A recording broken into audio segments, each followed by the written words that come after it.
Why don't I quickly tell you a little bit about some of Ken Klippenstein's recent reporting. He's an independent journalist and friend of the show. So he says that evidently trans people, just in general, might soon be labeled as terrorists by the Trump administration. They're apparently planning to designate transgender people as, quote, violent extremists in the wake of Charlie Kirk's murder. An anonymous senior intelligence official told Ken they are cynically targeting trans people because the shooter's lover was trans, which again, that has not been firmly proven, but let's say that it's true. The administration has convinced itself that the Charlie Kirk murder exposes some dark conspiracy. And what would this actually mean if you were to do this? Senior official explains that there is no process per se for dealing with trans people as a threat group, but feels that trans individuals will be increasingly targeted under the banner of violent extremism, specifically as a new subcategory of the new threat category, nihilistic violent extremists, or NVEs. And that would give Trump officials political and media cover. They've preferred in the lead up to this to not directly name transgender people, but preferred euphemisms like gender ideology extremism, more just like making up terms basically.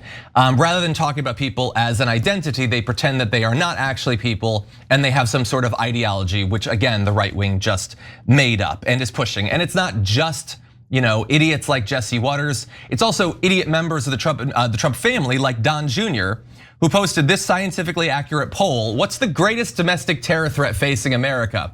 Antifa, Trantifa, or they're the same thing, which is winning pretty handily, and that's a lot of votes. So I think that Don is on to something there. Trey, what do you think? Yeah, well, the Antifa in the first place, like I know they've talked about designating that as a domestic terrorist organization too, or whatever. And at first I was like, well, I'm not that worried about that on the kind of it not being like really that much of an actual thing, it's just kind of like a boogeyman. It's certainly not very centrally organized or whatever. But then I realized that they could just start saying that people like I or you or the three of us are in Antifa because, we're on the side of free school lunches or whatever. And that means Antifa and now we're terrorists. And I was like, oh yeah, this could get real bad real quick. But trans people, I mean, it's like I said earlier, just imagine already it was bad enough if you're just walking down the street as a trans person and there's like a particular group of chuds that clocks you from across the way. And, you're like in fear for your life, I'm sure, immediately, without the implication in their minds of you being on your way to commit like a terrorist attack or something. So it's gonna get people hurt and or killed, like for sure. And people that are just trying to live their lives. So it's completely irresponsible, but they always got to have something to be terrified of. And there's always got to be an out group and another and a boogeyman. Like they don't know, so much of their like rhetoric and philosophy doesn't work in the absence of those things. And they landed on trans people a good while ago and they're going to keep running with it as long as they can. I think everything you said right there is correct, Trey. It cracks me up when they like do these polls on Twitter as if they're like doing some kind of science or something, and they throw in their like pithy little remarks and then they point to it and they're like, look, 83% said this. And it's like, dude, you've spent the past however many years demonizing this group of people. Of course, that is what your very right-wing audience is gonna say. And it just speaks to how I think conspiratorially minded they are. I almost got it out correct, but you get the idea. Yeah, it was a good recovery there. I think you did okay. I'm tongue twisted. Yeah, no, it's absolutely absurd. I agree with the point that it's almost certainly a result in even more violence, perhaps lethal violence against that community. But none of these people care. Don't see them as people. Don't see them as humans. Certainly don't see them as Americans.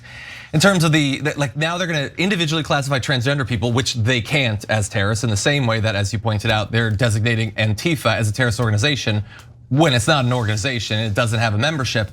And all of this is intentionally vague so that it can be whoever they need it to be. Right. And I would personally say it seems a little bit deeply ironic that at the same time, they're implying that you identifying or opposing fascism makes you some sort of enemy of the state, as they're basically speed running like the 14 classic identifying points of fascism. One of which, by the way, is a hyper focus on perceived sexual issues and perversion in the view of the state. So they've got that pretty covered right here as well.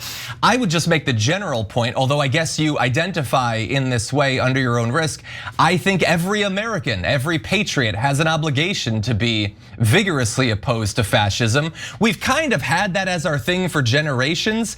Didn't we send hundreds of thousands of soldiers over to Europe specifically to do that? When did that come out of vogue? I'm not sure, but they've managed to turn the world topsy-turvy yet again. I just want to say how refreshing it is to just talk to a couple of cis dudes and all three of us just be like, hey, maybe leave those folks alone a little bit. It feels nice, so thanks guys.